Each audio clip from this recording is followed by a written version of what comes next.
The previous Mary-Kate and Ashley Two of a Kind book, Winner Take All, ended on a cliffhanger. And that's really unusual for one of the Two of a Kind books.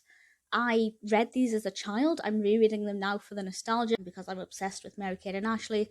But I couldn't remember this one. I know I did read the Diaries books, but I couldn't remember what happened. So I was really kind of curious to see what happened after that cliffhanger. Now I can tell you, this is obviously going to spoil the previous book, but I won't spoil anything in this one. So the previous book, Mary-Kate decided to go back home to Chicago, leaving Ashley alone at boarding school. And the majority of the book, they're both going through their own problems. You know, Ashley's cousin stole her book report, and Mary-Kate wants to try out for the school play. And there's a great message in that, which I will talk about in a moment. But basically, the twins are going through their own problems, and they're trying to get in touch with each other. Ashley keeps emailing Mary-Kate, who doesn't reply to the emails for reasons that we don't know. Mary-Kate keeps trying to phone Ashley, who doesn't return her calls. Now, as a reader, we know that they haven't heard from one another, and they don't know about the emails or the phone calls.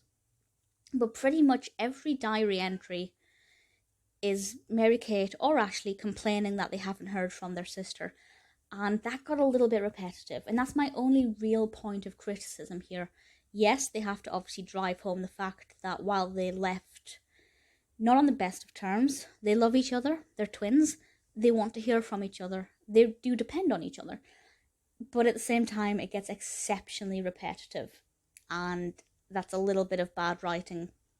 But aside from that, I enjoyed it. So Ashley's side of it, it was all about being honest and coming clean.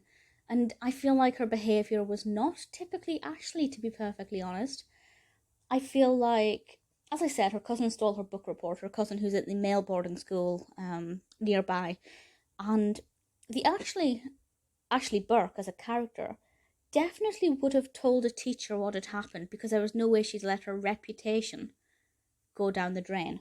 You know, she loves writing. There was no way she would, risk losing that.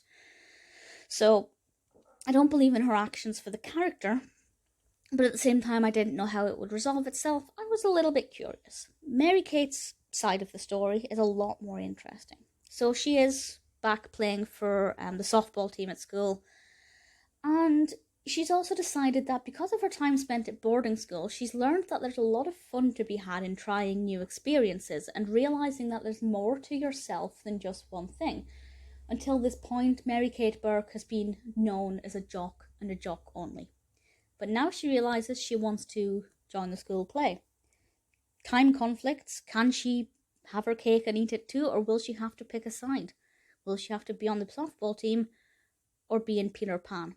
I love Peter Pan as a narrative, so I find that very exciting. Some very fun illustrations as well. I won't say what happens there, but I think that's a really beautiful message about being open to trying new things, especially when you're that age. It's the perfect time to explore new hobbies and interests and find out more about yourself and about what you like and who you are as a person. So I thought that was a really positive message. I really enjoyed this one. This is, for now, the last in the Diaries books.